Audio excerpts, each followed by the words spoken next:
আনশিলা পর্দানাসীন মাতা ও ভগ্নীগণ, আপনারা প্রত্যেকেই অবগত পুরাতন কাশিয়াডাঙ্গা ঈদগাহের উন্নতি কল্পে প্রতি বৎসরের ন্যায় এই বৎসরও অনুষ্ঠিত হতে চলেছে একটি মহতী ধর্মসভা। সন্ধ্যার পর হতে এতক্ষণ যাবৎ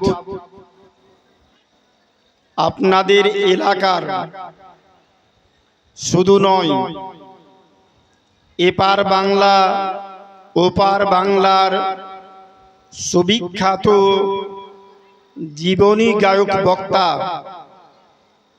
সুরের রাজা, সকলের পরিচিত আমার সঙ্গে তিনার বন্ধুত্ব আজ থেকে প্রায় 40 বৎসর ধরে।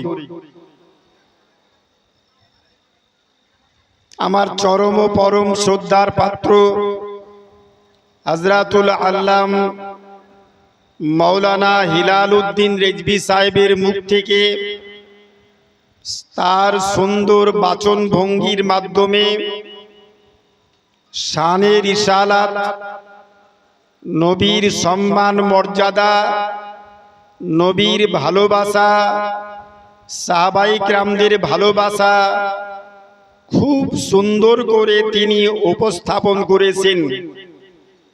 আপনারাও মনোযোগ সহকারে ওনার কথায় মুগ্ধ হয়ে নবীর ইশক মহব্বতে ডুবে প্রাণ খুলে মন খুলে আর্থিকভাবে আপনারা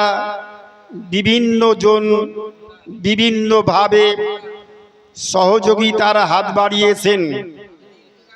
আমার মঞ্চে বসার পরে পরে একজন ব্যক্তি বেনামে দিয়েছেন 1500 টাকা, আর আরেকজন আমার ছোট ভাইয়ের নাই মনসুর আলম, সে পিতামাতার জন্য দিয়েছে 1000 টাকা।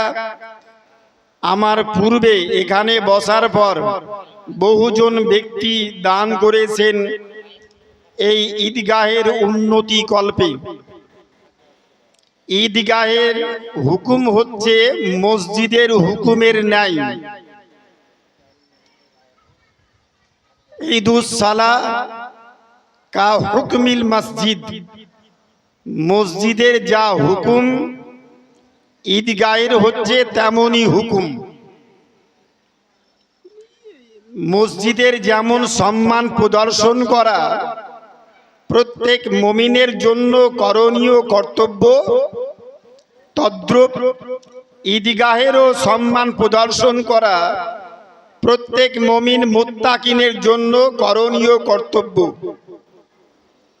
সেই উন্নতি কল্পে আপনারা অনেকজন বিভিন্নভাবে টাকা পয়সা, রড, সিমেন্ট আর্থিকভাবে সহযোগিতা করেছেন।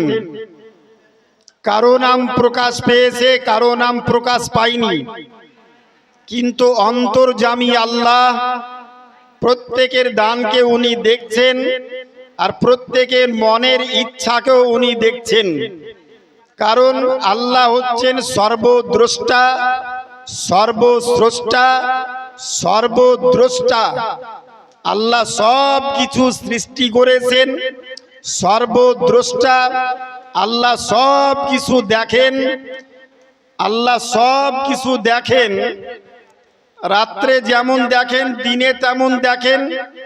আল্লাহ হচ্ছেন সর্বজ্ঞ মহাপণ্ডিত, যার পাণ্ডিত্যের ঊর্ধ্বে আর কোনো পাণ্ডিত্য থাকে না। বিশ্বের একমাত্র স্রষ্টা মাবুদ, সেই স্রষ্টার মহান স্রষ্টা উনি সব কিছু দেখছেন। কে কে নিয়াতে দান করেছেন, আল্লাহ পাক অন্তর্যামী আল্লাহ প্রত্যেক দাতার দানকে তার নিয়াত মনের ইচ্ছা জায়েজ ইচ্ছাকে পূরণ করো তো প্রত্যেকের দানকে যেন কবুল করেন। সকলেই আমার সঙ্গে সঙ্গ দিয়ে বলুন আল্লাহুম্মা আমিন। আর একজন 250 টাকা পরপর দিবেন, আমি পরপর নাম বলবো। একটু বক্তব্যের সূচনা করি। আলহামদুলিল্লাহ, সমস্ত প্রশংসা মহান আল্লাহু রব্বুল আলামিনের নিমিত্তে,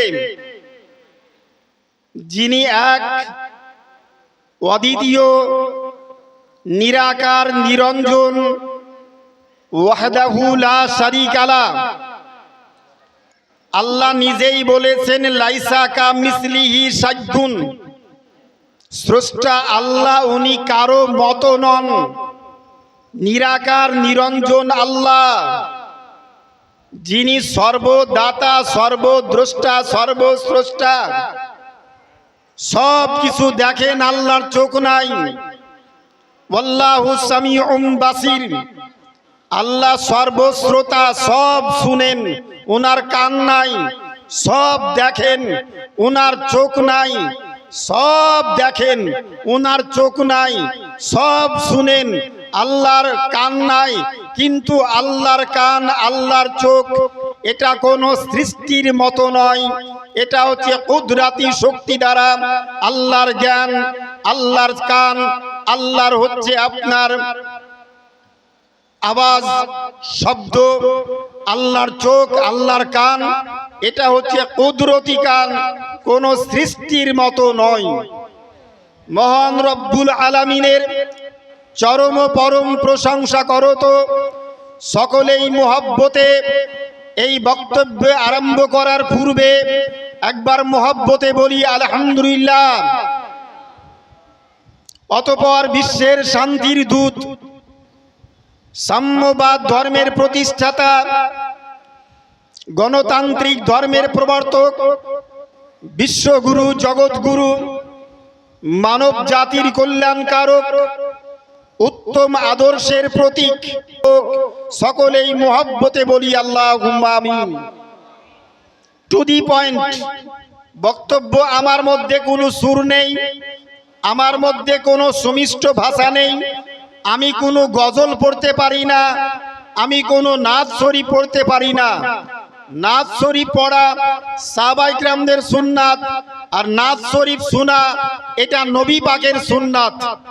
নবী পাক মজলিসে বসে থাকতেন, হাসান বিন সাবিত বিখ্যাত গায়ক নবীর সামনে আল্লাহ রাসূলের প্রশংসা গীত সুন্দর নাচ শরীফ পড়তেন।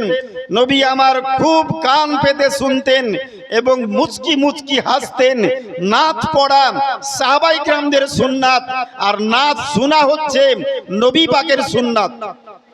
কিন্তু আমি পড়তে পারি না।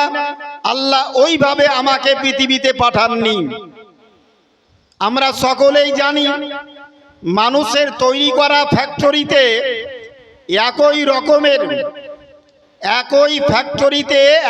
রকমের লক্ষ লক্ষ কোটি কোটি মালপত্র প্রোডাক্ট হয়, তৈরি হয়।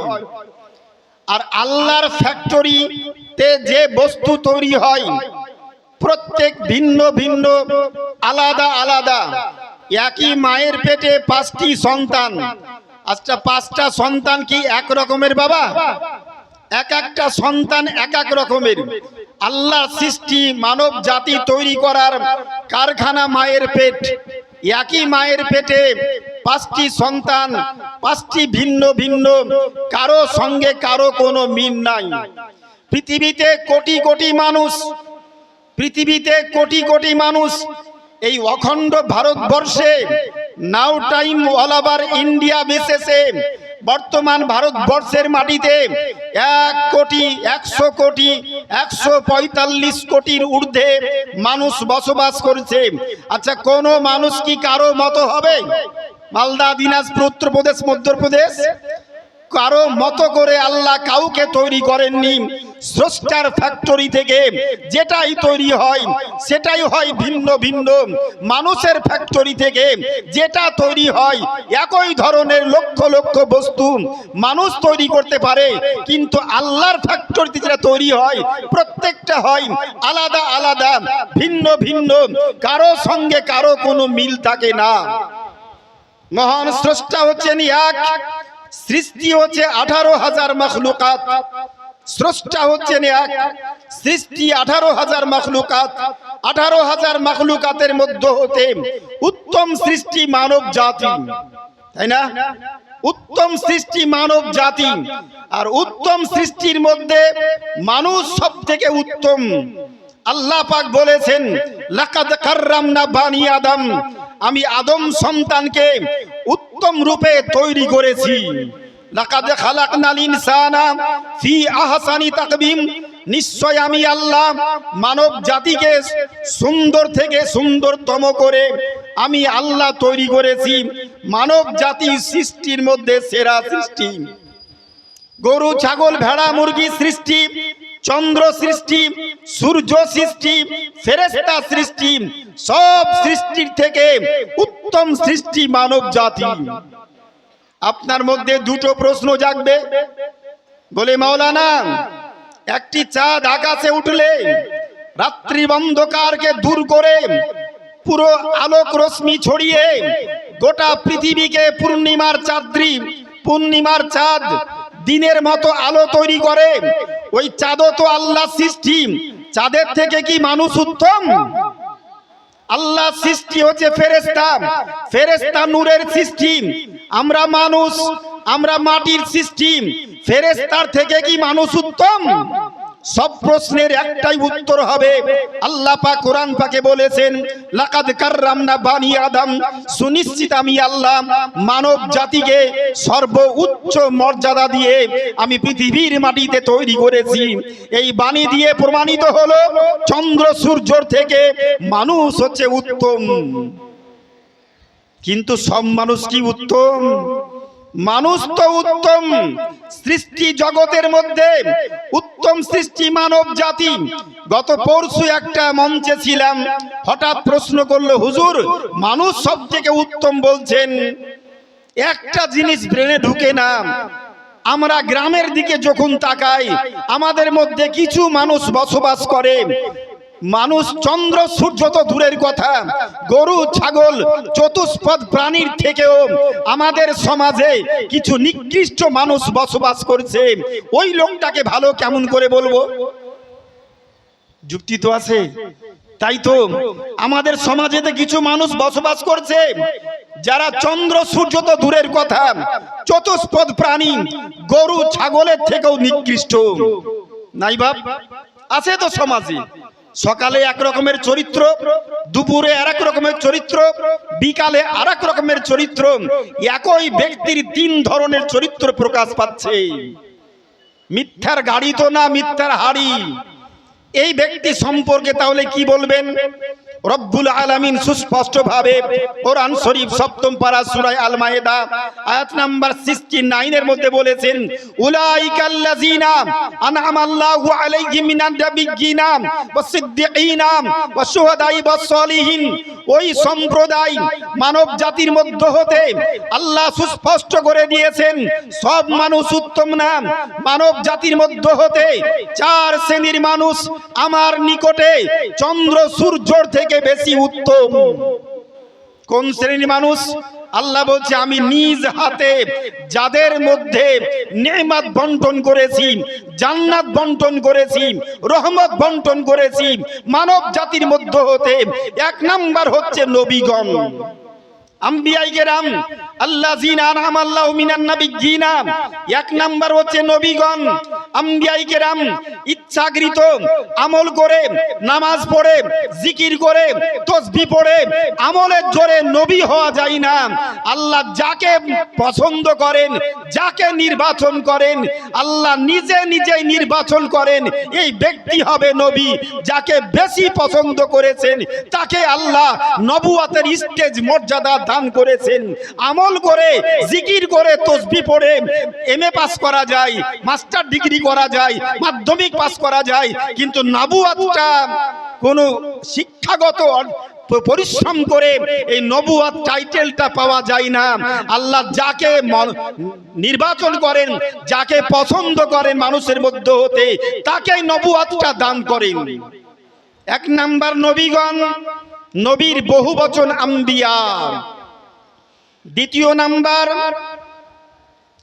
সিদ্দিকিন, নবীগণের সহচর সাহাবায়ে কেরাম, যারা ইসলাম রক্ষার জন্য, ইসলামকে প্রতিষ্ঠিত করার জন্য নিজের প্রাণকে আল্লাহর রাস্তায় কুরবানি করতে এক মিনিটের জন্য মুহূর্ত ভাবনা চিন্তা করেননি, সিদ্দিকিন।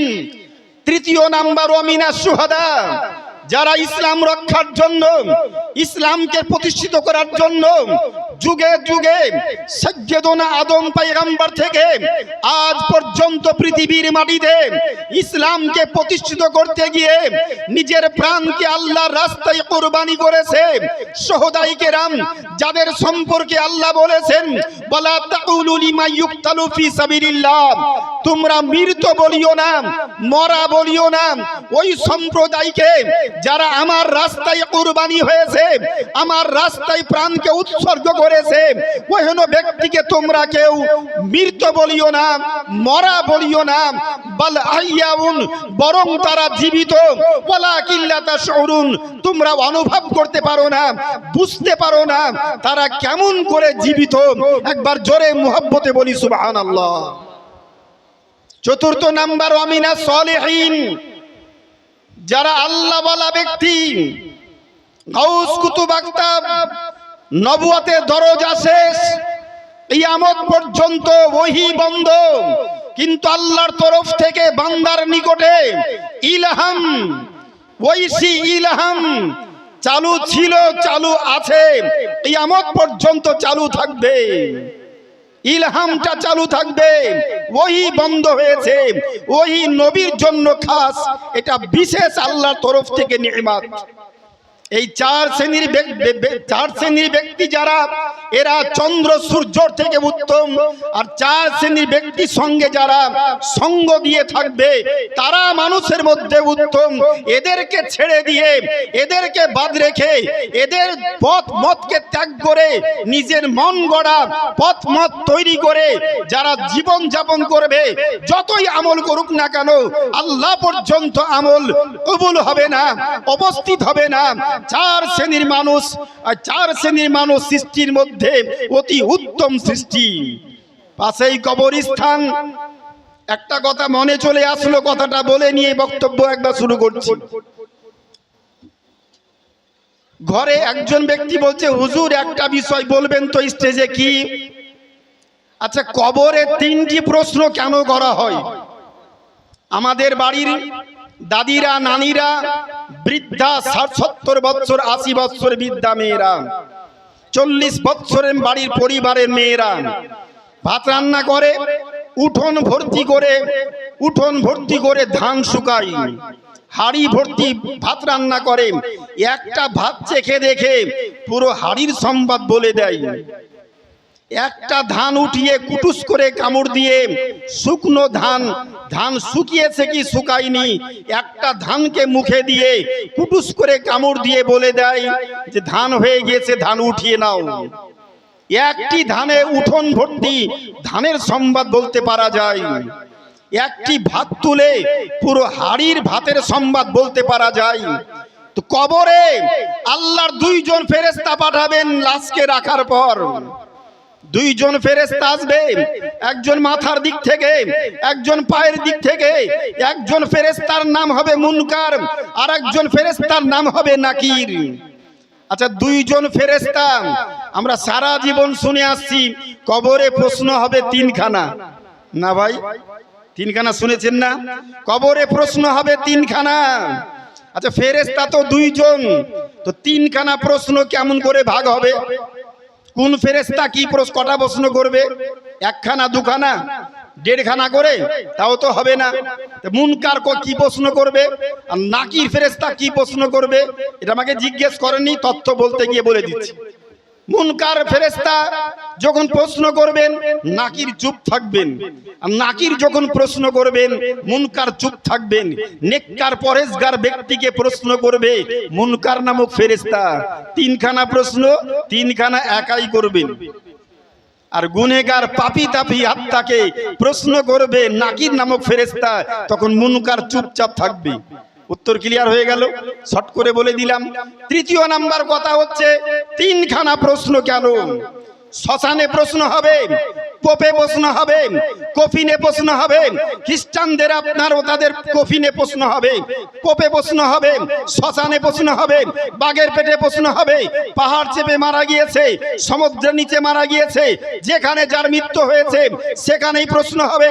হিন্দুর প্রশ্ন হবে, খ্রিস্টানের প্রশ্ন হবে, বৌদ্ধর প্রশ্ন হবে, মানব জাতির প্রশ্ন হবে, কবরে প্রশ্ন হবে। সব জায়গাতে ফেরেশতা হাজির হবে। মুনকার নাকি দুইজন ফেরেশতা। সেকেন্ডের মধ্যে পৃথিবীতে ৬০৮৭ জন করে ব্যক্তি কম বেশি মৃত্যুবরণ করছে। প্রতি সেকেন্ডে এতজন ব্যক্তি মারা যাচ্ছে, এতজন ব্যক্তি দাফন হচ্ছে প্রতি সেকেন্ডে, এতজন ব্যক্তি কবরস্থ হচ্ছে, নচেত শ্মশানে যাচ্ছে, পোপে যাচ্ছে, কফিনে যাচ্ছে, যে কোনো কিছু একটা ঘটছে। সবার কাছে প্রশ্ন, একই সঙ্গে মাত্র দুইজন ফেরেশতা প্রশ্ন করবে। খুব সহজ সরল ভাবে অনেক বিশদ আলোচনা সংক্ষিপ্তকরণে একবার টু দি পয়েন্ট কথাটা বলে আমার মূল বক্তব্যে আমি এগিয়ে যাব। তিনটি প্রশ্ন কবরে কেন? একটা প্রশ্ন যথেষ্ট ছিল না? 2005 সালে আমি আলমগীর হোসেন সরকারি চাকরিতে যুক্ত হয়েছি। 20 বছর চলছে আমার উচ্চ মাধ্যমিক, হাই স্কুল, হাই মাদ্রাসায় শিক্ষকতা করা। এই পর্যন্ত 4খানা স্কুল চেঞ্জ করা হয়েছে, চতুর্থ নাম্বারে চলছে, 3খানা চেঞ্জ করেছি। এটাই হয়তো শেষ, যতদিন হায়াতে থাকবো বা যতদিন চাকরি আমার থাকবে এটাতেই শেষ করব, এটা ইচ্ছা আমার। বলার কথা, আমরা ছেলে মেয়েদের পরীক্ষা করি 10 নাম্বারের ওরাল মৌখিক পরীক্ষা।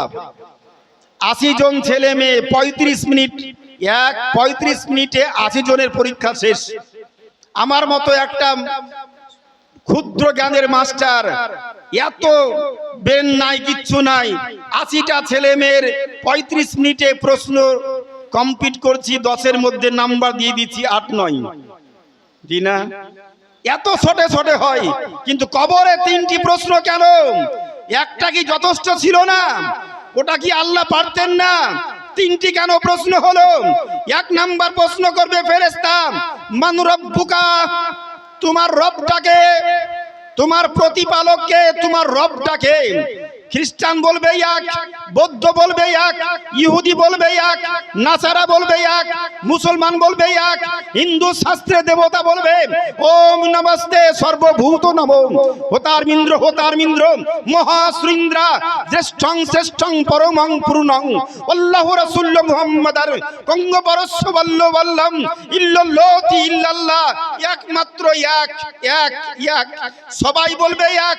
ফেরেশতা বলবে আল্লাহ, শ্মশানে জিজ্ঞেস করছি তোমার রবটাকে, পোপে জিজ্ঞেস করছি তোমার রবটাকে, কফিনে জিজ্ঞেস তোমার রবটাকে, কবরে জিজ্ঞেস করছি তোমার রবটাকে, বাঘের পেটে জিজ্ঞেস করছি তোমার রবটাকে, মাছের পেটে জিজ্ঞেস করছি তোমার রবটাকে, মাটিতে জিজ্ঞেস করছি রবটাকে, পানিতে আছে যারা পড়ে ওদের জিজ্ঞেস করছি তোমার রবটাকে। সবাই বলছে এক, সবাই বলছে এক। ওখানে গিয়ে সবাই বলছে এক। ফেরেশতা বলছে আল্লাহ বিপদে পড়ে গেলাম, কাকে জান্নাতের শুভ সংবাদ দেব? কাকে বলবো তুমি জান্নাতি, কাকে বলবো তুমি জাহান্নামী? সবাই তো বলছে এক। ফেরেশতার আরজ করছে আল্লাহর কাছে গিয়ে, আল্লাহ বলছে হলো না? বলে না। 2 নাম্বার প্রশ্ন করো, এবার দেখবে ছাঁটাই হয়ে যাবে। কি প্রশ্ন? মান নাবিয়ুকা, তোমার নবীকে। মা মান রব্বুকা, তোমার রবটাকে 1 নাম্বার হলো। মা দীনুকা, হোয়াট ইজ ইওর রিলিজিয়ন, তোমার ধর্মটা কি, জাতটা কি, তুমি কোন জাতি, তোমার ধর্মটা কি? প্রশ্ন করো। ফেরেশতা প্রশ্ন করছে মা দীনুকা, তোমার দিনটা কি, তোমার জাতটা কি, তোমার ধর্মটা কি বলো। আমি অমক, আমি অমক, আমি অমক পূজারী, আমি অমক পূজারী, আমি চন্দ্র পূজারী, সূর্য পূজারী, পাথর পূজারী, মূর্তি পূজারী, হাড়ি পূজারী, গাড়ি পূজারী, বানর পূজারী, হনুমান পূজারী, গরু পূজারী, বিভিন্ন পূজারী। সবাই বলবে অমক পূজারী, অমক পূজারী, অমক পূজারী। আর ছাটাই হতে হতে আল্লাহর কাছে একমাত্র নির্বাচিত পছন্দের ধর্ম হচ্ছে ইসলাম। ইন্নাদ-দীনা ইনদাল্লাহিল ইসলাম। একমাত্র নির্বাচিত পছন্দের ধর্ম আল্লাহর নিকটে সেটা হচ্ছে ইসলাম ধর্ম। ইসলাম একমাত্র পছন্দ ধর্ম। এই নয় ধর্মের মধ্যে উত্তম ধর্ম ইসলাম। অনেকে অর্থ করছে আয়াতটার ভুল। কি অর্থ করে? ইন্নাদ-দীনা ইনদাল্লাহিল ইসলাম, নিশ্চয় আল্লাহর নিকটে ধর্মের মধ্যে উত্তম ধর্ম ইসলাম। আমি বলবো সম্পূর্ণ অর্থ ভুল হয়ে গেল। একই বাপের 8টা ছেলে, বাবা মারা গিয়েছে, কবরস্থানে দাফন হচ্ছে, জানাজা পড়ার পরে বিভিন্ন গল্প বলছে শাহ মোহাম্মদ মারা গেল রে, ওর 8টা বেটা, সব বেটাগুলোই ভালো, তার মধ্যে বড়টা বেশি ভালো। তার মানেটা কি হলো? মেজোটাও ভালো, সেজোটাও ভালো, লটাও ভালো, ফুলটাও ভালো, আটোটাও ভালো, নাটোটাও ভালো, খাটোটাও ভালো, ছোটটাও ভালো, সবাই ভালো, তার থেকে বড়টা বেশি ভালো। তাই হলো না? তার মানে এ কথা সঠিক হলো না। আল্লাহ ওটা বলতে চাননি। আল্লাহ বলছেন ইন্নাদ-দীনা ইনদাল্লাহিল ইসলাম, আমার নিকটে একমাত্র অনলি ফর, একমাত্র নির্বাচিত পছন্দের ধর্ম হচ্ছে ইসলাম। ইসলাম ব্যতি রেখে আমার নিকটে কোনোটাই পছন্দর নয়, কোনোটাই পছন্দর নয়। 2 নাম্বার প্রশ্ন হয়ে গেল, ছাঁটাই হয়ে গেল সব, বাকি থাকলো মুসলমান। আজ থেকে 1400 বছর পূর্বে বিশ্বের শান্তির দূত নবী আমার মদিনা শরীফের মাটিতে 2য় হিজরিতে আসরের নামাজ পড়ার পর সাহাবায়ে কিরামদের সামনে দাঁড়িয়ে সুনানুত তিরমিজি বাবু ফাজাইলিন নবী সাল্লাল্লাহু আলাইহি ওয়াসাল্লামের অধ্যায়নের আপনার হাদিস নবী আমার বলছেন, বলে শুনো, ইন্না বানি ইসরাঈলা সানাতাইনে 70 মিল্লা কুল্লুহুম ফিন্নার। সাহাবায়ে কিরাম শুনে নাও, আমার পূর্বের নবীদের মধ্যে, আমার পূর্বের বানি ইসরাইল গোত্রের মধ্যে মানুষজন 72 দলে বিভক্ত হয়েছিল। কুল্লুহুম ফিন্নার, তারা প্রত্যেকে হয়েছিল জাহান্নামী। সাতাফতারিকু উম্মতি আলা সালাসি 70 মিল্লা কুল্লুহুম ফিন্নার ইল্লা মিল্লাতান ওয়াহিদান নাজিয়া। আমার উম্মতের মধ্যে নবী আমার বলেছেন 1500 বছর পূর্বে, মাই উম্মাহ will part into 73 groups, only one of them will be saved and rest will go to hell. The Ashab al-Karim who represent 3 of his group will be saved. He declared, it is Ahle Sunnah wal Jama'ah. We never just whoever. He explains the Ashabs and Sunni Pops. নবী আমার বলছেন সুনানুত তিরমিজি 254 পৃষ্ঠার হাদিস, সাতাফতারিকু উম্মতি আলা সালাসি ওয়া 70 মিল্লা। My ummah will part into 73 groups. আমার উম্মতের মধ্যে মানুষ 73 দলে বিভক্ত হবে। কত? 73 গ্রুপস, 73 দলে বিভক্ত হবে। only one of them will be saved and rest will go to hell. তার মধ্যে একটি দল হবে জান্নাতি।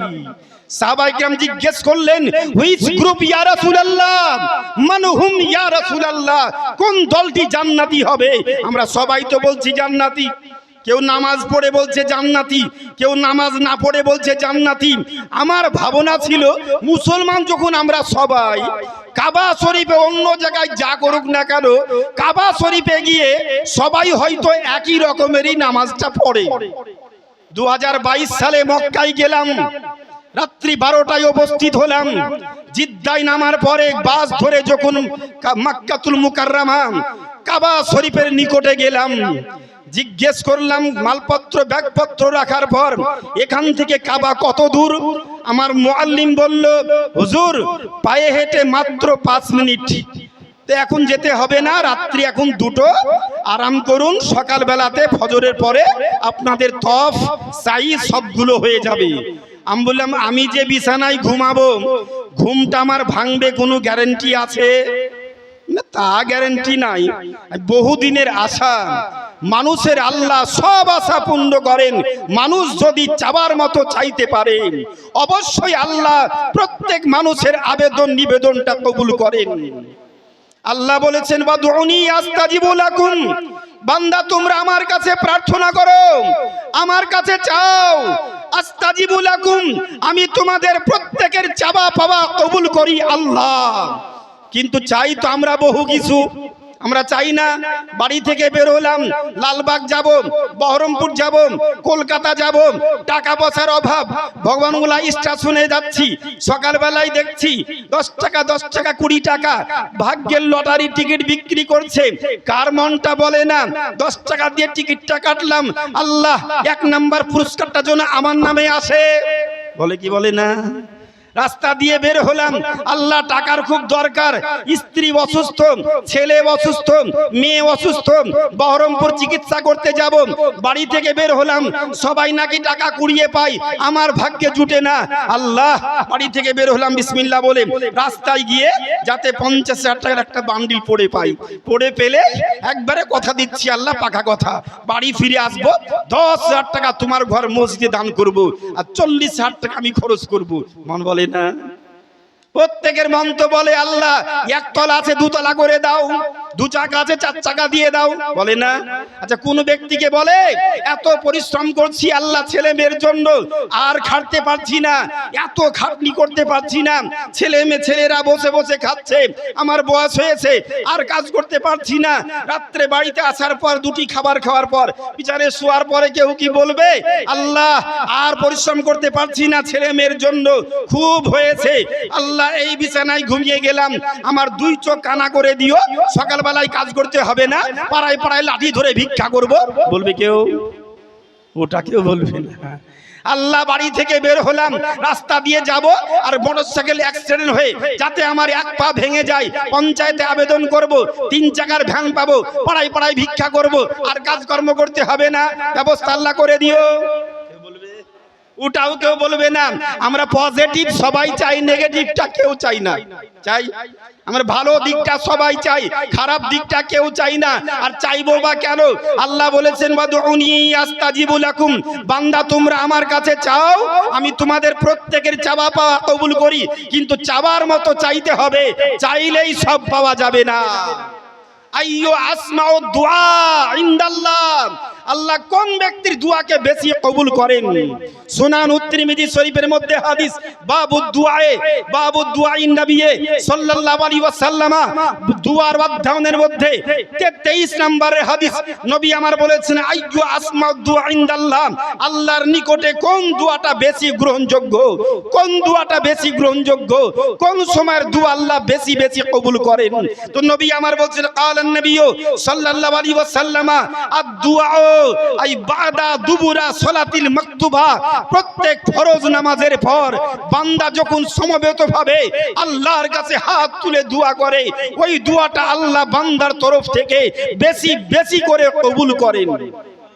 1 নাম্বার বললাম আই বাদা দুবুরা সালাতিল মাকতুবা, প্রত্যেক ফরজ নামাজের পরের দোয়া।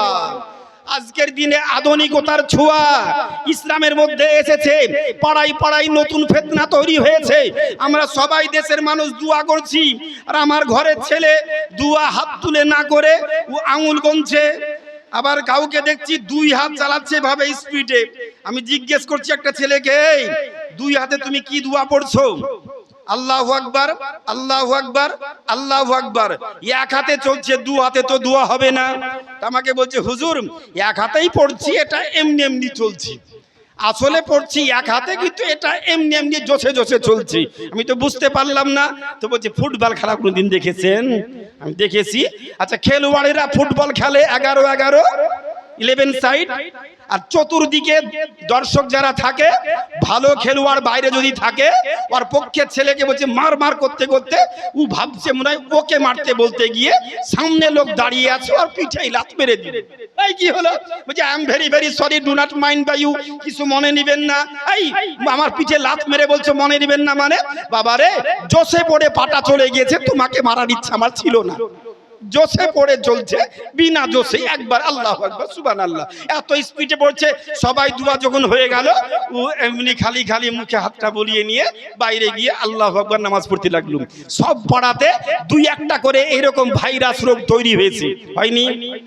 নামাজের বলে দোয়া করার দলিল কোথাও লেখা নাই। হাদিস পড়েছো না পড়ে বলছো? ইমামে বুখারী রাহমাতুল্লাহ আলাইহির শিক্ষক হযরতে আব্দুর রাজ্জাক রাহমাতুল্লাহ আলাইহি, উনার শিক্ষক হযরতে আব্দুর রহমান সাহাবী রাহমাতুল্লাহ আলাইহি, উনার লিখিত হাদিসের বই 1000 বছরের পুরাতন বই আল মাকাসিদুল হাসানা, মিশর লেবানন বিরুদ্ধ থেকে বইটা সংগ্রহ করে নিয়ে এসেছি। সেখান থেকে আমি হাদিসটা পড়ছি আর তিরমিজি শরীফের হাওলা দিয়ে পড়ছি। আল্লাহর নিকটে উত্তম দোয়া হচ্ছে এই বাদা দুবুরা সালাতিল মাকতুবাতিল মাফরুজা, প্রত্যেক ফরজ নামাজের পরের দোয়া যখন সমবেতভাবে পড়ে। আপনি বলবেন দোয়া পড়ার তো বিধান আছে, আমরাও তো পড়ি।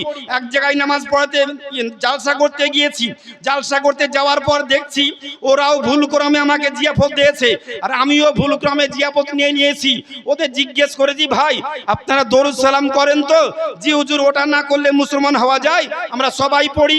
চলে গিয়েছি, মাগরিবের একটু আগে পৌঁছেছি, দেখছি সবাই হচ্ছে এই পর্যন্ত হাত বাঁধা লোক, আর আমি একাই শুধু নাভির নিচে হাত বাঁধালো। আমি তো বিপদে পড়ে গিয়েছি।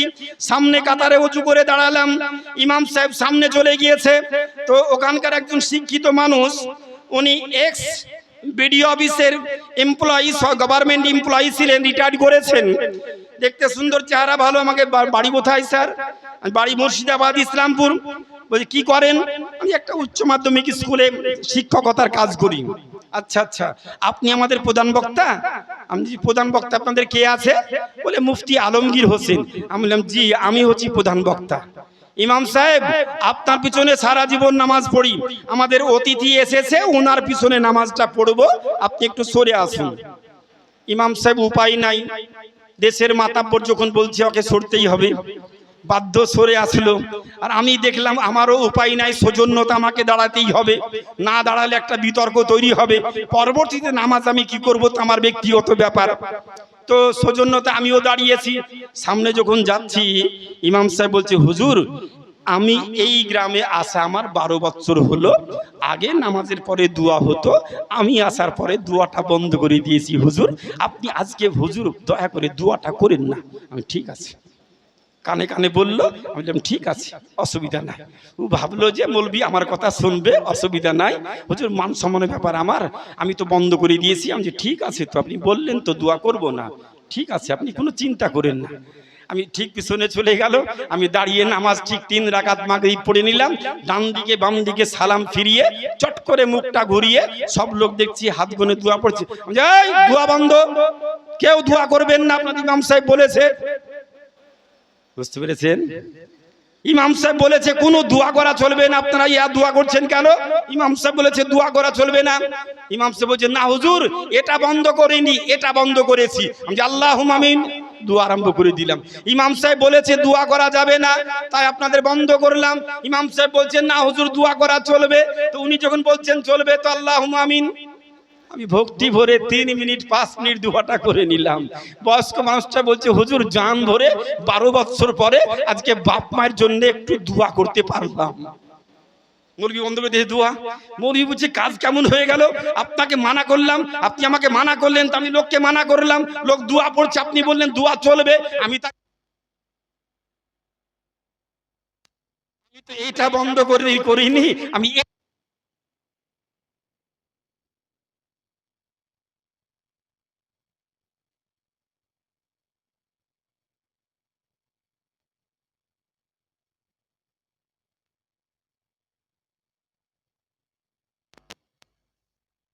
ولا علي سيدنا مولانا محمد صلوا على محمد صلى على محمد हर दम ज़बान से निकालो पाक नामी मुहम्मद हर दम ज़बान से निकालो শফিআনা মুহাম্মদ সাল্লাল্লাহু আলাইহি ওয়াসাল্লাম।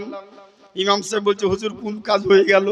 আমি বললাম দোষটা তো আমার কিছু না, আপনি বন্ধ করতে বললেন আমি বন্ধ করেছি, আপনি বললেন না চলবে তাই আমি চালিয়ে দিয়েছি, আমার দোষটা কোথায়?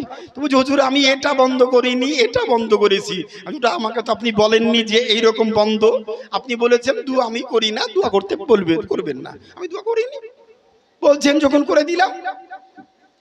কার পাল্লাই পড়েছে? মঞ্চে যখন গেলাম স্টেজ থেকে পিছন থেকে সভাপতি বলছে হুজুর হাদিস কোরআনের বাইরে বক্তব্য রাখবেন না। ঠিক আছে। আর একজন বলছে হুজুর হাদিস কোরআনের বাইরে বক্তব্য রাখবেন না। ঠিক আছে। আর একজন ব্যক্তি বলছে হুজুর হাদিস কোরআনের বাইরে বক্তব্য রাখবেন না। মানে আমাকে দেখেই যেন বড় প্যালপিটেশন, আতঙ্ক তৈরি হয়ে গেছে, কি না হবে আজ। মানে একজন ব্যক্তি আমি যাচ্ছি তো বলছে পাগড়ি জুব্বা মৌলবি থেকে সাবধান, এরা দেশটাকে শেষ করে দিল। আমি বললাম আল্লাহ কোন বিপদে পড়লাম, পাগড়ি নবী পাকের সুন্নাত, জুব্বা নবী পাকের সুন্নাত, আর সুন্নাত বিরোধী এলাকা, তোমারই তো এলাকা কেমন আমি তো বুঝতে পারছি না আল্লাহ, তোমারই তো বান্দা, আজ কি হবে তো আল্লাহ জানে, আল্লাহ বিচার করবে। আমি স্টেজে ওঠার পরে পরে বললাম ভাই বিতর্কিত কোনো আলোচনা হবে না কোরআন হাদিসের উপরে, আপনারা মুসলমান আমিও মুসলমান, একটাও বিতর্কিত কথা হবে না। আমার আকীদা আমার বিশ্বাস সমূহ আমি কোরআন হাদিস থেকে দলিল দেব, দলিল বহির্ভূত একটাও কথা বলবো না, একটাও কথা বলবো না। আপনারা কেউ বিশৃঙ্খলা তৈরি করবেন না, সুন্দরভাবে বসে থাকুন, প্রশ্ন করলে উত্তর দিব, প্রশ্ন না করলে কোনো উত্তর হবে না। আমি আমার মতো করে বক্তব্য রেখে যাব, আমাকে 2 ঘন্টা সময় দিতে হবে। জি হুজুর বলেন। একজন ব্যক্তি চট করে বলছে হুজুর কাগজে বলছে হুজুর ইয়া নবী সালামু আলাইকা, ইয়া রাসূল সালামু আলাইকা, এই দলিলটা কোথায় লেখা আছে একটু বলবেন, তারপরে বক্তব্য শুরু করবেন। গন্ডগোল শুরু হয়ে যাবে ব্যাপার, আমি তো দলিল দিব না। আমি বললাম ভাই আমি তো ইয়া নবী পড়িনি, আর আজকে এখানে পড়বো কিনা কোনো গ্যারান্টিও নাই, ওয়ারেন্টিও নাই। আমি তো এখনো পড়িনি, যদি পড়তাম তাহলে উত্তরটা দিতাম, সবে তো মাইকটা হাতে নিচ্ছি। আচ্ছা এখনই দলিলটা দিতে হবে, পরে দিলে হবে না? জি হুজুর এখনই দেন, পরে থাকবো কি থাকবো না, এখনই দলিলটা দেন। মানে ও ভাবছে শুরুতেই আমাকে স্টেজ থেকে নামাবে। স্টেজ দিকে তাকালাম, 20 থেকে 22 জন মৌলবি হাফেজ গাড়ি বসে আছে, আমি সবার দিকে তাকালাম, পাবলিকের দিকে তাকালাম, প্রায় 2 থেকে 3 হাজার লোক। আমি সবার দিকে তাকিয়ে বললাম ভাই আপনারা আলু বেগুন পটল মূলো ধনে পাতা কচুর শাক এগুলা খান কি খান না? পাবলিক বলছে খাই। সবাই হাত তুলে বলুন খান কি না? সবাই হাত তুলে বলছে খাই। স্টেজ ভর্তি মৌলবি আপনারা খান তো সবাই?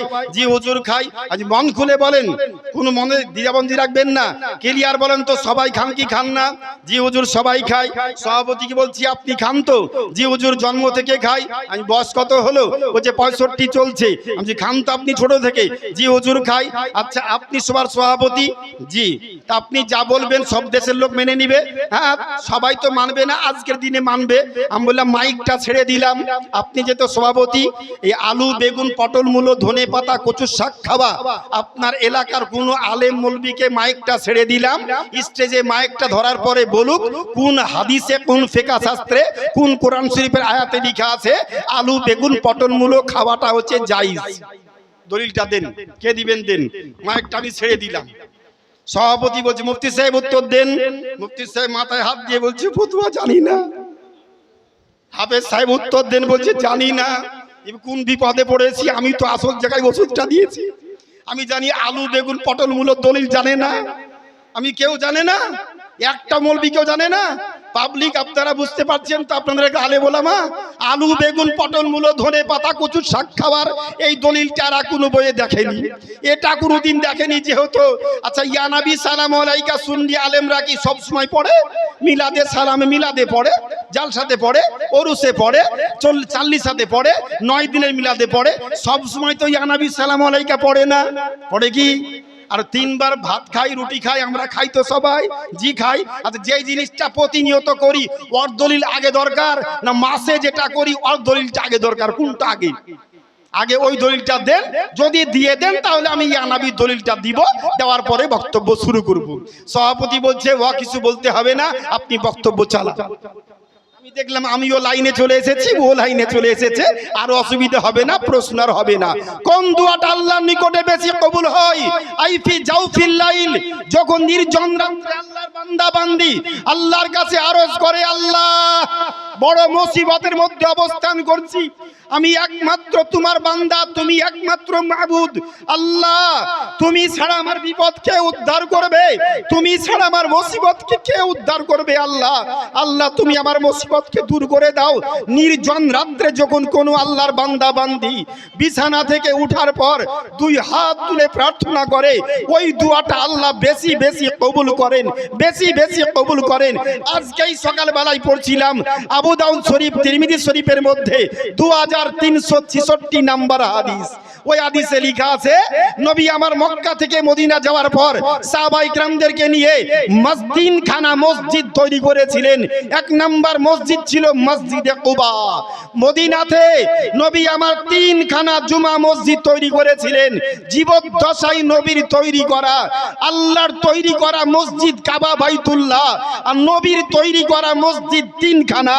এক নাম্বার মসজিদ মসজিদে কুবা, এক নাম্বার মসজিদ মসজিদে কুবা, 2 নাম্বার মসজিদ মসজিদে বানু সুলাইম, 3 নাম্বার মসজিদ মসজিদে নববী, যেখানে নবী এখনো আরাম করছেন, জিন্দা নবী এখনো আরাম করছেন, যেখানে হায়াতুন নবী জিন্দা নবী আমার এখনো আরাম করছেন চামড়ার চোখের আড়ালে। নবী আপন রওজা শরীফে জাগৃত অবস্থায় বিশ্ব উম্মতকে দর্শন করছেন। আমার বলার উদ্দেশ্য সংক্ষিপ্তকরণে, দুয়া বান্দা যদি আল্লাহর কাছে আরজ করে, দুয়ার মধ্যে থাকতে হবে বিনোদন, ভালোবাসা, মুহাব্বত। ওই দুয়াটা আল্লাহ কবুল করেন। আর যেই দুয়ার মধ্যে ভালোবাসা, বিনোদন, মুহাব্বত থাকবে না, ওই দুয়াটা আল্লাহ কবুল করেন না, কবুল করেন না, কবুল করেন না। 3 নাম্বার, আইফি ওয়াক্তি মাজলুম, মাজলুম ব্যক্তি, জালিম দ্বারা অত্যাচারিত মাজলুম ব্যক্তি যখন আল্লাহর কাছে আরজ করে, আল্লাহ ওই বান্দার দুয়াটাকে বেশি বেশি কবুল করেন। আপনি চাইবেন আল্লাহর কাছে চাবার মতো, চাবার মধ্যে থাকতে হবে ভালোবাসা, প্রেম, প্রীতি, বিনোদন। কেমন? একটা ছোট্ট বাস্তব ঘটনা বলি। আমার ছেলে, আমার বাড়ি, আপনার বাড়ি এই কাশিয়াডাঙ্গা গ্রামে। আমার ছেলেটা পড়তো, মনে করেন এই আপনার ডাড়ারকান্দি কোনো প্রাইমারি, আপার প্রাইমারি স্কুলে 8 পর্যন্ত পড়লো। পরবর্তীতে ভগবানগোলা উচ্চ মাধ্যমিক হাই স্কুলে ভর্তি হলো। গোটা গ্রামের ছেলেরা যাচ্ছে সাইকেলে, আমি গরিব মানুষ, আমার ছেলেটা যাচ্ছে পায়ে হেঁটে স্কুলে। 10 দিন 20 দিন যাওয়ার পরে বেটা বলল, আব্বু একটা সাইকেল কিনে দিবা না? দিব, দিব রে দিব, খুব চেষ্টা করছি দিব, অল্প দিনের মধ্যে তোকে সাইকেল দেব। এই সাইকেল দিব দিব করতে করতে টাকা জোগাড় হয়, কিন্তু 1 মাস পূর্তিতে সাইকেল খরিদ করব মনে করছি, কিন্তু বাড়িতে এমন কিছু দুর্ঘটনা ঘটে যাচ্ছে যে সব টাকা লালবাগ বহরমপুর ডাক্তারখানায় দিয়ে চলে আসছি। এরকম হয় না সাধারণ পরিবারের ক্ষেত্রে? যারা দিনমজুর করা ব্যক্তি, এদের ক্ষেত্রে মনে আশা বড় আছে সাইকেল দিব। কোন গার্জেন মনে করবে না যে সবাই যাচ্ছে সাইকেলে আর আমার ছেলে মেয়েটা হেঁটে যাবে, আমাকে খারাপ লাগবে, বা সব বাপ মাকেই খারাপ লাগে, কিন্তু কিছু করার থাকে না, নাকি ভাই? কিছু করার থাকে না, কার্যক্ষেত্রে কেউ খরিদ করে দিতে পারে না। 1 মাস হলো, 2 মাস হলো, 3য় মাসে রাত্রিবেলায় স্বামী স্ত্রী দুজনে খাবার খেয়ে বারান্দায় বসে আছি। আমার ছেলেটা ঘরের ভিতর পড়ছি, পড়তে পড়তে পড়তে পড়তে আওয়াজ শুনছি। হঠাৎ পড়া বন্ধ করে হড়মড় করে দরজা খুলে বলছে, আব্বু।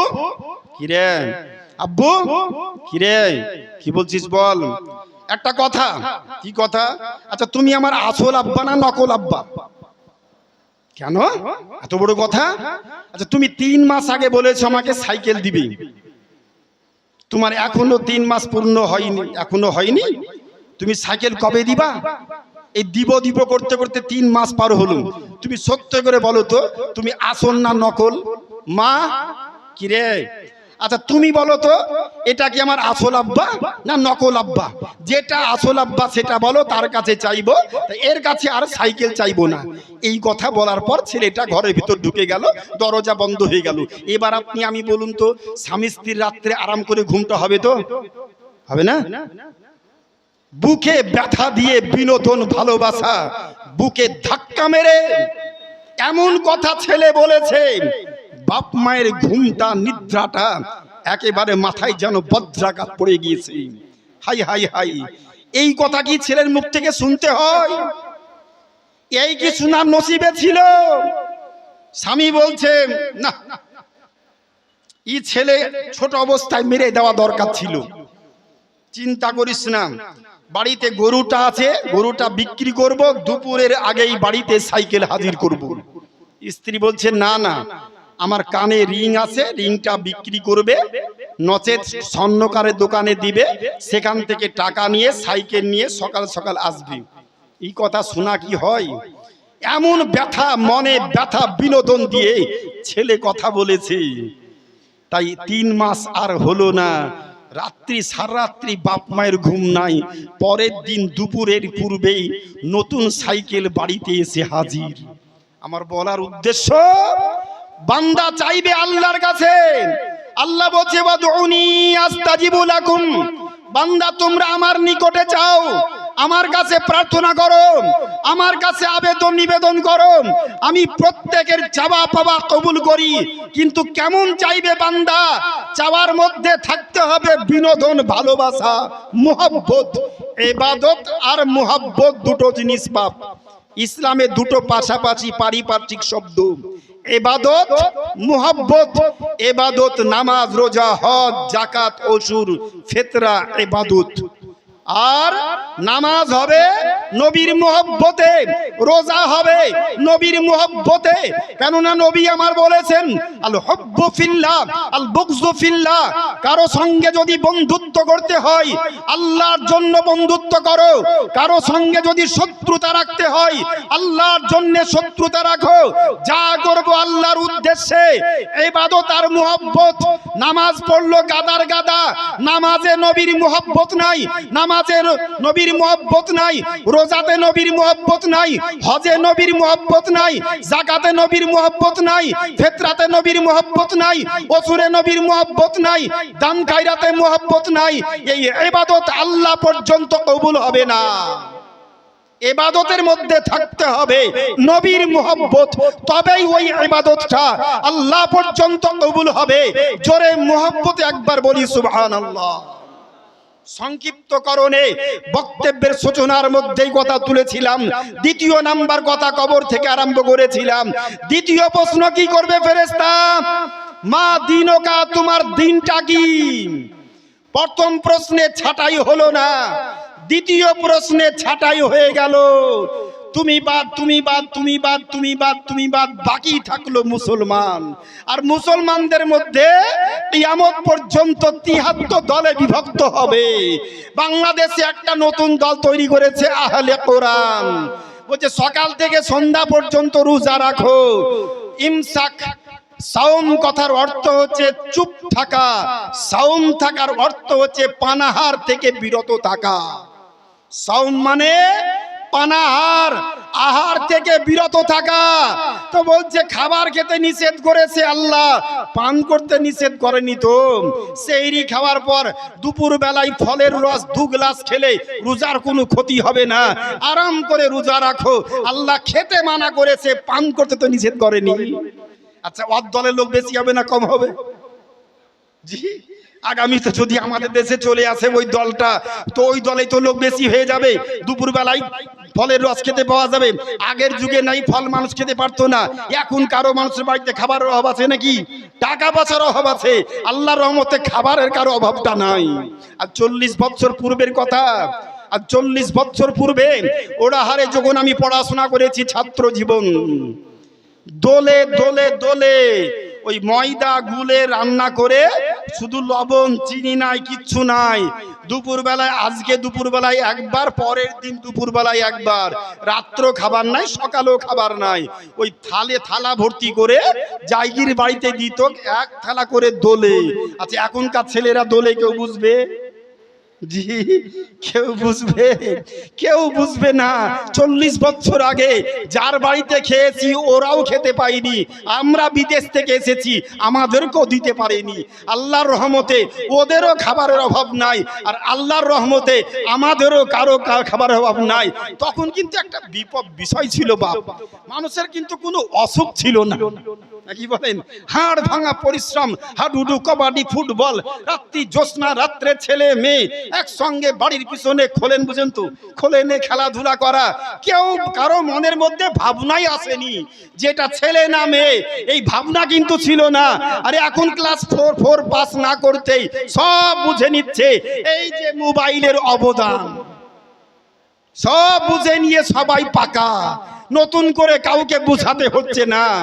আমি যেই স্কুলে মাস্টারি করছি, আমার থানার বড় বাবু ডেকে আমাকে বলছে, আলমগীর সাহেব 1 মাসের মধ্যে আপনার স্কুলের 9ম শ্রেণী 9-এ পড়া 4টি মেয়ে আউট হলো, দায়ী কিন্তু আপনারা। আমি বললাম, স্যার কিছু করার নাই, মেন দায়ী হচ্ছে মোবাইল, এটাই সব শেষ করলো। আমার বলার উদ্দেশ্য সংক্ষিপ্তকরণে কারো পক্ষপাতিত্ব পক্ষে বিপক্ষে বলার জন্য আসি নাই। কোরআন ও হাদিসের অনুকূলে 2-4টি কথা বলবো বলে মঞ্চে উপস্থিত হয়েছি। অত্র এলাকার মানুষ অনেকে আমার বক্তব্য শুনেছেন, বক্তব্যের সূচনার মধ্যে আছি। আমার পরে পরে কোকিল কণ্ঠী সুরের রাজা জীবনী গায়ক বক্তা, এত সুন্দর আলোচনা আমি এখানে আসার পরে শুনলাম। গতকালকে সংবাদটা হঠাৎ করে পেলাম, আজকে সভার যিনি আমাদের প্রধান বক্তা, আমার চরম কাছের নিকটের বন্ধুবর, উনার এলাকাতে আমি প্রচুর প্রোগ্রাম করি। তুনাকে আমি নিজে স্বেচ্ছায় ফোন করলাম, উনার ছেলে ফোন ধরলো, জিজ্ঞেস করলাম, বাবু আব্বু কোথায়? বলে আমাকেও আব্বু বলে সম্বোধন করে বললো, আব্বু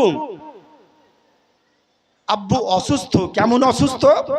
বলে 2 তলা ছাদ থেকে নামতে গিয়ে, সিঁড়ি বেয়ে নামতে গিয়ে স্লিপ করে পড়ে গিয়ে এই ডান হাতের এই গোড়ালিটা পুরো ছুটে গিয়েছে। গত 3 দিন পূর্বে অপারেশন করা হয়েছে, রড ঢুকানো হয়েছে। এখন বুকে যন্ত্রণা, হাতে যন্ত্রণা একটু কম আছে, ফুললি রেস্টের মধ্যে আছে। আব্বু কথাবার্তা বলছেন না। আজ সকালে কথা বললাম, বলে কোন রকমের কথাটা বের হয়েছে ভাই, ইশারা করে নামাজটা পড়ছি। এদেরকে জিজ্ঞেস করলাম, তোমাদের প্রধান বক্তার কি অবস্থা? এরা আমাকে বলছে, হুজুর এই অবস্থা হয়ে গিয়েছে, কিন্তু সত্য মিথ্যা কিছু পাচ্ছি না বুঝে। আমি বললাম, উনি খুব ভালো মানুষ, ইমানদার লোক, চরম পরেশগার মানুষ, আল্লাহওয়ালা মানুষ। উনার গ্রামে আমি বহুবার গিয়েছি। আমার নিজের গ্রামের ছেলে, নিজের গ্রামে উনি খেলাফত প্রাপ্ত হয়ে গোটা গ্রামের লোক উনার হচ্ছে মুরিদ। একটা আলেমের গোটা গ্রামের মানুষ যদি মুরিদ হয়, জানতে হবে লোকটার চরিত্র ব্যবহার ভালো বলে দেশের সব মানুষ তার হাতে হাত রেখে বায়াত কবুল করেছে। এমনি এমনি দেশের সবার কাছে প্রিয় হওয়া অত সহজ জিনিস না, নাকি বলেন? নবী পাকের 40 বছর বয়স পর্যন্ত মক্কার মাটিতে একটাও শত্রু কেউ ছিল না। প্রত্যেকে গাছ পূজারী, চন্দ্র পূজারী, সূর্য পূজারী, প্রত্যেকের মুখে মুখে একটাই কথা ছিল, তারা প্রত্যেকে নবীর উপাধি দিয়েছিল আল আমিন, আল আমিন, আল আমিন, চির সত্যবাদী, চির সত্যবাদী। এই উপাধিটা হচ্ছে অমুসলিমদের দেওয়া উপাধি আল আমিন। যেই দিন নবী নবুয়তের এলান করলেন, 40 বছর বয়স পূর্তি হলো, কোরআন নাজিল হলো, 5খানা আয়াত শরীফ নাজিল হলো। ওই দিন নবী আমার যখন ঘোষণা করলেন, আনা খাতামুন নাবিয়্যিন, আমি শেষ পয়গম্বর, লা নবিয়্যা বাদি, আমার পরে পৃথিবীতে কেউ নবী হয়ে জন্মগ্রহণ করবে না। ওয়াবুদুল্লাহ, তোমরা একমাত্র আল্লাহর ইবাদত করো, লা তুশরিক বিল্লাহ, আল্লাহর ইবাদতের সঙ্গে কাউকে তোমরা শরীক করিও না, একমাত্র আল্লাহর ইবাদত করো, আল্লাহর পূজা করো। সবাই পড়বে ইয়্যাকা না'বুদু ওয়া ইয়্যাকা নাস্তাঈন, আল্লাহ আমরা খাস করে তোমার ইবাদত করি আর তোমার নিকটেই সাহায্য প্রার্থনা করি। বলা বাহুল্য, সংক্ষিপ্তকরণে আলোচনা। বক্তব্যের সূচনার মধ্যেই যেই কথাটা বলার জন্য কথাটা আমি তুলেছি, আজকে আপনাদের প্রধান বক্তা উনি আসতে পারেননি। কমিটির তরফ থেকে ঘোষণা করতে উনারা খুব ভয় পাচ্ছেন। উনারা ভাবছেন আমরা বলবো, হয়তো মানুষ অন্য কিছু ভাববে। আমি নিজে আলিমের দিন হয়ে আমার সঙ্গে উনার দীর্ঘদিনের 30 বছরের সম্পর্ক আমি জানলাম, শুনলাম। উনি আমাকে বললেন, ভাই এই অবস্থা। উনার স্ত্রীর সঙ্গে কথা বললাম যে উনার বাড়িতে তো আমি থেকেছি, অনেকদিন প্রোগ্রাম করেছি মেদিনীপুর ঘাটাল এলাকায়। ওই এলাকাতে ব্যাপকভাবে প্রোগ্রাম করেছি। তুনাকে জানলাম, বলে সত্যি ভাই আপনার ভাইকে আমরা পরশুদিন হসপিটাল থেকে নিয়ে এসেছি, আপাতত মোটামুটি সুস্থ, কথাবার্তা বলছে, কিন্তু চলার সেই অবস্থায় উনি এখনো আসেননি। উনার 1 মাস যা প্রোগ্রাম ছিল সবই বাদ। এই সবার সৌন্দর্য বৃদ্ধি করার জন্য আমার পরে পরে একবারে সমুদ্রবাসী বক্তা, খুব কোকিল কণ্ঠী বক্তা, একবার মাইক ধরে নাচ শরীফ পাঠ করলে যতই ঘুম আসুক না কেন সব ঘুম একেবারে ভেঙে যাবে, সবার মধ্যে জাগরণ তৈরি হবে। সেই বক্তা আমার পরে পরে হাজির হবে। উনার আসা পর্যন্ত আমি কিছুটা সময় আলোচনা করছি, তবে বেশি বলবো না। সূচনার মধ্যেই বক্তব্যের সমাপ্তি ঘটবে। যেই কথাটা বলছিলাম, 2 নাম্বার প্রশ্ন হলো ছাঁটাই হয়ে গেল, বাকি থাকলো মুসলমান। মুসলমান আবার 73 দলে বিভক্ত। নবী আমার বললেন, মাই উম্মা will part into 73 groups, only one of them will be saved and the rest go to hell. একটি হবে জান্নাতি, বাদ বাকি সব হবে জান্নাতি। সবাই তো বলছে আমরা জান্নাতি, বলছে না?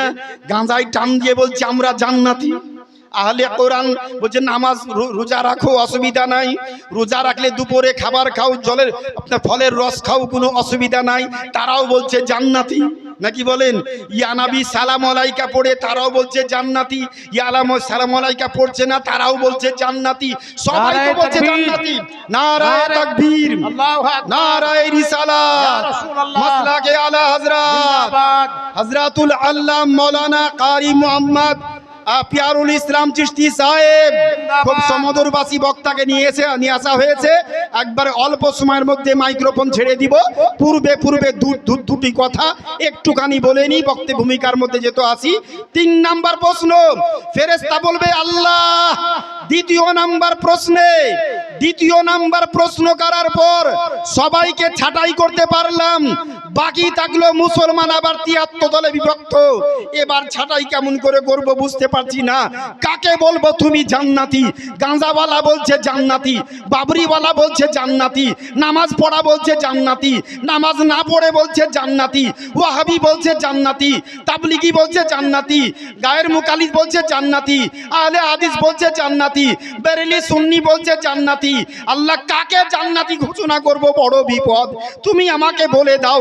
আল্লাহ বলছেন, ও ফেরেশতা লা তাহজান, কোনো চিন্তা নাই, যাও শ্মশানে যাও, কবরে যাও, পোপে যাও, যে যেখানে পড়ে আছে ওখানে গিয়ে এবার 3 নাম্বার প্রশ্ন করো। কি প্রশ্ন?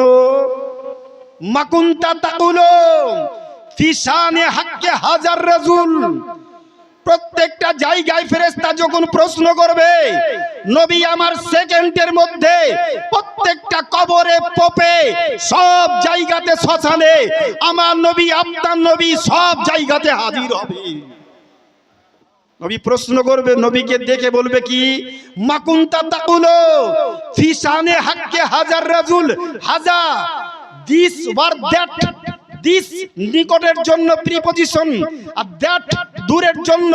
ফেরেশতা জিজ্ঞেস করবে, মাকুন্তা তাকুলো ফি শানে হাক্কে হাজার রাজুল। হাজা জালিকা, হাজা মানে দিস আর জালিকা মানে দ্যাট। প্রিপজিশন শব্দ, দিস বার দ্যাট, নিকটে, কাছে। এই ব্যক্তি সম্পর্কে তুমি দুনিয়াতে কি বলতে? এই ব্যক্তি সম্পর্কে দুনিয়ায় তুমি কি বলতে? যার যেমন আকীদা হবে সে তেমন বলবে, একে আমি কি বলতাম কি না। নবী আমার বললেন, আমানা আলাইহি ওয়া সাহাবী, আমি যেই শরীয়তের উপরে আছি আমার পুরো সাহাবায়ে কিরামদের জামাত। আসহাবি ওয়াল জামাআ, আহলে সুন্নাহ ওয়াল জামাআ, আমি যেই শরীয়তের উপরে আছি, আমার সুন্নাত মোতাবেক যারা চলবে, ওয়াল জামাআত, আমার সাহাবায়ে কিরাম যেই মত পথের উপরে আছে ওই পথে যারা চলবে তারাই হবে জান্নাতি, ব্যতীত সব হবে নরকী, সব হবে নরকী। আজকে কোরআনের অর্থ বিভিন্ন জন বিভিন্নভাবে করতে গিয়ে যদি কোরআনের অর্থ, কোরআনের মধ্যে ভুল নাই, অর্থের মধ্যে ভুল। বাবা জাদা কাদল্লান ফাহাদা, হে নবী তোমাকে আমি পথভ্রষ্ট পেয়েছি তো রাস্তা দেখিয়েছি।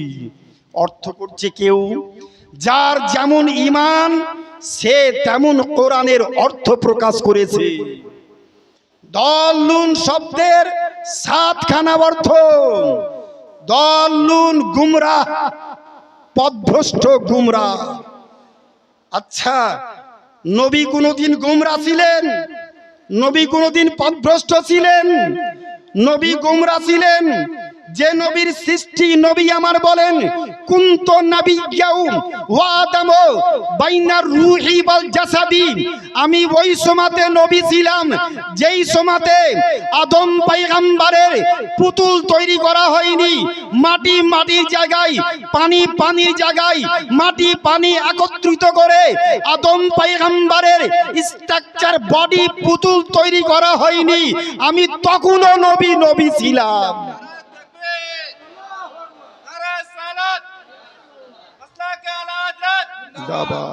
আমি ওই সময়তে নবী ছিলাম। গোটা বিশ্ব জগৎ তৈরি করার 14,000 বছর পূর্বের কথা তাফসিরে রুহুল মাআনি 3য় খণ্ডের মধ্যে আল্লামা ইসমাইল হাক্কি রাহমাতুল্লাহ আলাইহি উনি বর্ণনা করেছেন, যেটা নবী আমার পবিত্র জুবানে বলেছেন হাদিসে কুদসি, কুনতু কানজান মাখফিয়া।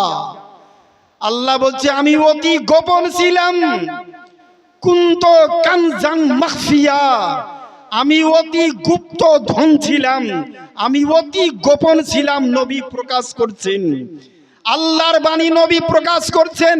আল্লাহ বলেছেন আমি অতি গোপন ছিলাম। ফাহবাবতু আন আরাফা, ইচ্ছা করলাম আমি নিজকে প্রকাশ করব। এটা কে বলছেন? আল্লাহ।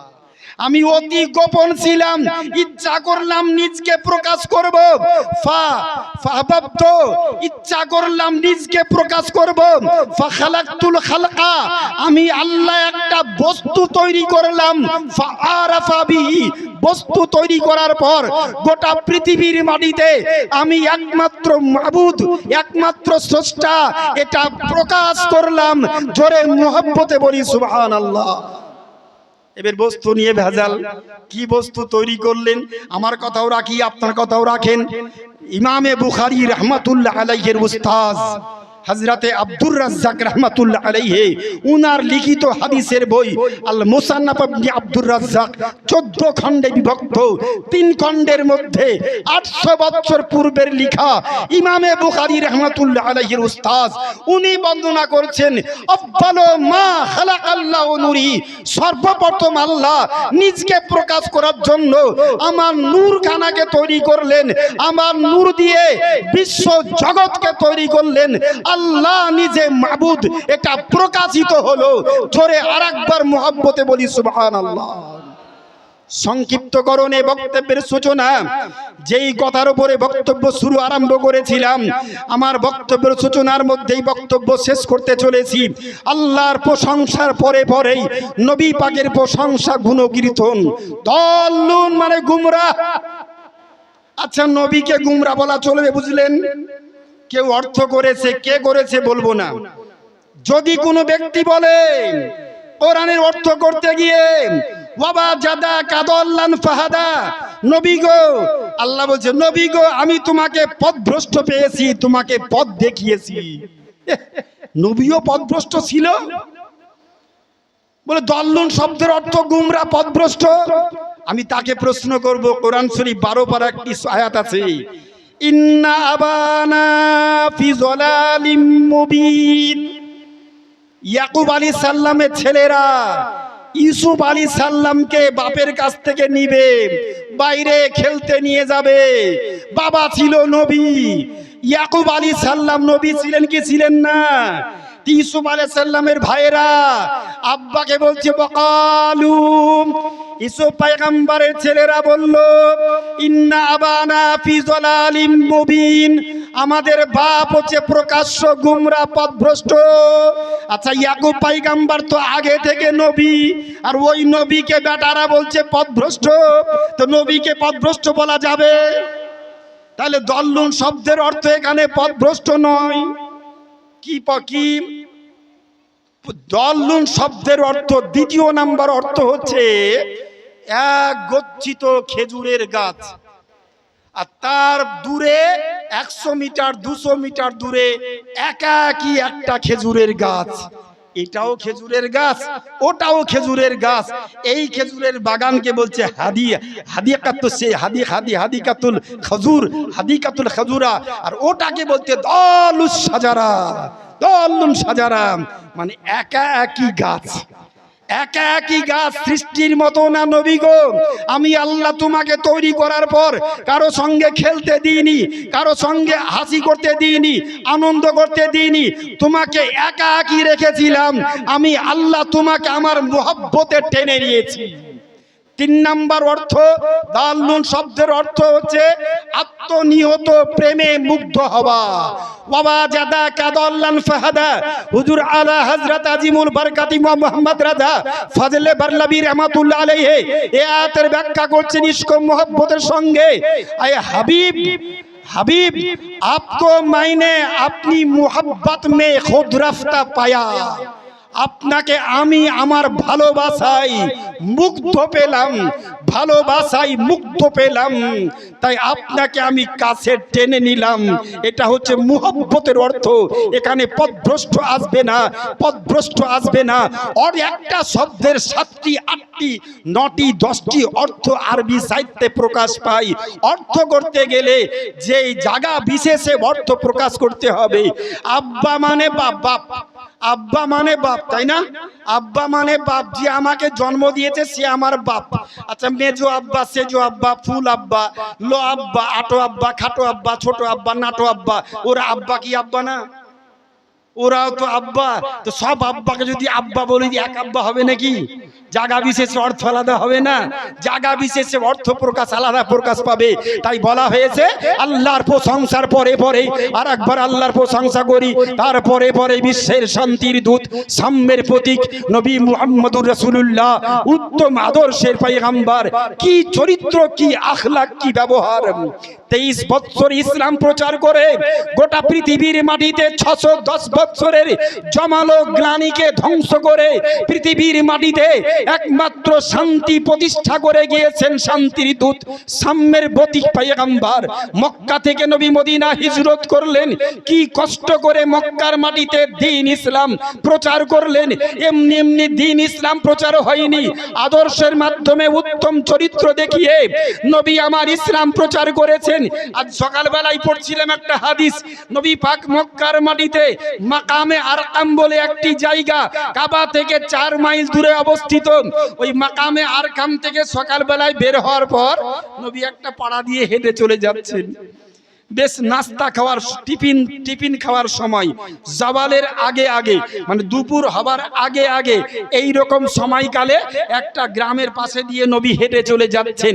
একটা 7 বছর 8 বছরের কচি বাচ্চা মেয়ে নবী পাককে দেখে দৌড়তে দৌড়তে দৌড়তে দৌড়তে নবীর হাতখানাকে ধরে বলছে, হুজুর, হুজুর আপনি আমাদের বাড়ি আসুন। কেন, কি ব্যাপার মা, তোমার বাড়ি আমি যাব কেন? বলে আসুন তো, তারপরে বলছি। মেয়েটা হাত ধরে নবী পাককে বাড়ি নিয়ে আসছেন। যখন মেয়েটা হাত ধরে নবী পাককে বাড়ি নিয়ে আসলেন, কচি বাচ্চা মেয়ে, সবে 7-8 বছরের বয়স বাচ্চা মেয়ে নবীর হাত ধরে বাড়ি নিয়ে আসলেন। মা তুমি আমাকে বাড়ি নিয়ে আসলে কেন? মেয়েটা একবারে ডুকরে ডুকরে ফুপড়ে ফুপড়ে কান্না আরম্ভ করেছে। নবী বলছে তুমি কান্না করছো কেন, কান্না করছো কেন? বলে ইয়া রাসূলুল্লাহ, সকাল থেকে বাড়িতে আব্বাও নাই, মাও নাই, আর বাড়িতে কোনো খাবারও নাই। তা আমি কি খাবো? খাবার কিছু বাড়িতে আমার নাই, তো কাউকে অনেককে বললাম, কেউ আমার কথায় রাজি হলো না। তা আপনি তো পৃথিবীর সব থেকে শান্তির দূত, আপনি একমাত্র মহান আদর্শের পাইগাম্বার, আপনি হচ্ছে শেষ নবী, আমার বাপ মায়ের মুখে শুনেছি।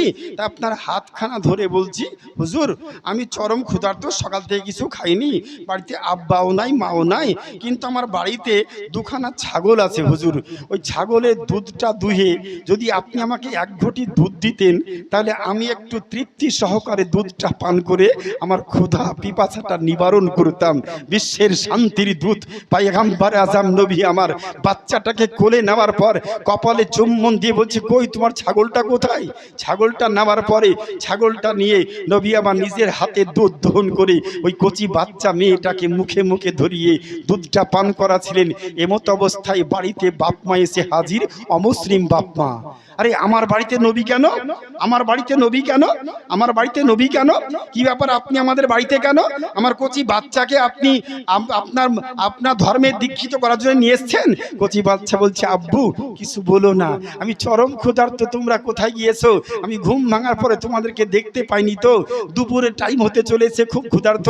অনেককে বললাম, কেউ খাবার দেয়নি, তাই এই লোকটাকে ডেকে নিয়ে আসলাম, ইনাকে বললাম আমার ছাগলের দুধটা দহন করে দিন। ইনি দুধ দহন করে দিয়েছে, আমি একটু তৃপ্তি সহকারে দুধটা পান করছি। এই আদর্শ দেখার পর অমুসলিম ইহুদি নবীর হাতে হাত রেখে দেরি না করে কালিমা তাইয়্যিবা লা ইলাহা ইল্লাল্লাহু মুহাম্মাদুর রাসূলুল্লাহ পাঠ করে ইসলাম কবুল করলেন। মহান আদর্শের পয়গম্বর, উত্তম চরিত্র দেখিয়ে আমরা উলামায়ে কেরাম যদি নবী পাকের ওয়ারিস হই, ইলমের ওয়ারিস, আমাদের চরিত্র হতে হবে উত্তম। বাপ আমাদের চরিত্র দেখে, আমাদের ব্যবহার দেখে যদি মানুষ যদি দূরে ছিটকে যায়, তবে সত্যিকার অর্থে আমি প্রকৃতপক্ষে আলিম হতে পারবো না। প্রকৃতপক্ষে আলিম হতে গেলে আমার মধ্যে নবীর আদর্শ বিদ্যমান থাকতে হবে, নবীর চরিত্র বিদ্যমান থাকতে হবে। পিতা মাতার হক সন্তান যেমন পালন করবে, পিতা মাতা ও সন্তানের হক পালন করবে। উভয় বাপ যদি মদখোর হয়, মা যদি ব্যভিচারী হয়, তা সত্ত্বেও পিতা মাতার পদতলে সন্তানের জান্নাত। বাপ পাপ করেছে, গুনাহ করেছে, বাপের বেইজ্জতি করার অধিকার আপনার নাই।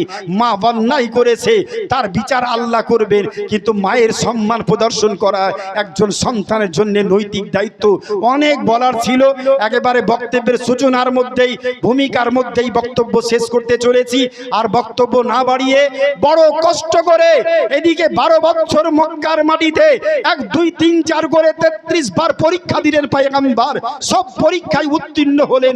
মদিনার মাটিতে গিয়ে নবী আমার যত পরীক্ষা দিলেন, সব পরীক্ষায় উত্তীর্ণ হলেন।